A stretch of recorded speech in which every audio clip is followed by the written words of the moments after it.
ഞാനൊരു പൊന്മാനായി മടങ്ങിവരും. എന്നിട്ട് ഓരോ മരച്ചിലകളിലും കുളത്തിനു മീതെയും തൊടികളിലൂടെയും പറന്നു നടക്കും. അവസാനമായി പുന്നയൂർക്കുളത്തെത്തിയ കമല സുരയ്യ ഓർമ്മകളെ പൂക്കളായി വിരിയിച്ച നീർമാതളത്തിനു ചുവട്ടിലിരുന്നു പറഞ്ഞ വാക്കുകളാണിവ. നവംബറിൽ മാത്രം പൂക്കുന്ന നീർമാതളം സുരയ്യയെ പിരിഞ്ഞ് 4 വർഷം തികയുമ്പോൾ കാലം തെറ്റി പൂത്തിട്ടുണ്ട്. നാലപ്പാട് തറവാട് പൊളിച്ചുമാറ്റിയെങ്കിലും 120 വർഷം പഴക്കമുള്ള കിണർ ഇവിടെയുണ്ട്. നാലപ്പാട് കുടുംബത്തിൽ നിന്നും അനന്തരാവകാശമായി ലഭിച്ചതാണ് പുന്നയൂർക്കുളത്തെ ഈ സ്ഥലം. പിന്നീട് കേരള സാഹിത്യ അക്കാദമിക്കായി ഇഷ്ടദാനം കൊടുക്കുകയായിരുന്നു.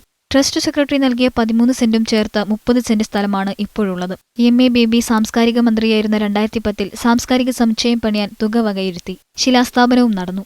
നീർമാതളവും സർപ്പക്കാവും കുളവും നിലനിർത്തി സമുച്ചയം പണിയാനാണ് പദ്ധതി. 2 കെട്ടിടങ്ങളിലായി ലൈബ്രറി, വായനാമുറി, മ്യൂസിയം, കോൺഫറൻസ് ഹാൾ, സന്ദർശകമുറി എന്നിവയുണ്ടാകും. 1,68 ലക്ഷം രൂപ പദ്ധതിക്ക് വേണ്ടിവരും. 77.5 ലക്ഷം രൂപ പൊതുമരാമത്ത് വകുപ്പിന് കൈമാറുകയും ചെയ്തു. പക്ഷേ പദ്ധതി ഇനിയും തുടങ്ങിയില്ല. അവരുടെ 4ാമത് ചരമവാർഷികം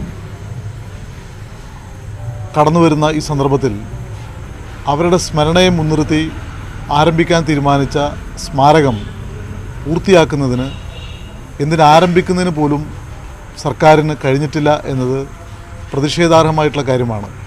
മലയാളത്തിന്റെ മാത്രമല്ല ലോകത്തിന്റെ തന്നെ കഥാകാരിയായ കമല അർഹിക്കുന്നത് ഈ അവഗണനയാണോ? കമല സുരയ്യയുടെ ഓർമ്മകൾ ഈ കാവിലെ നീർമാതളത്തിൽ പൂക്കുകയും ഇലഞ്ഞിമരത്തിൽ കായ്ക്കുകയും ചെയ്തിരിക്കുന്നു.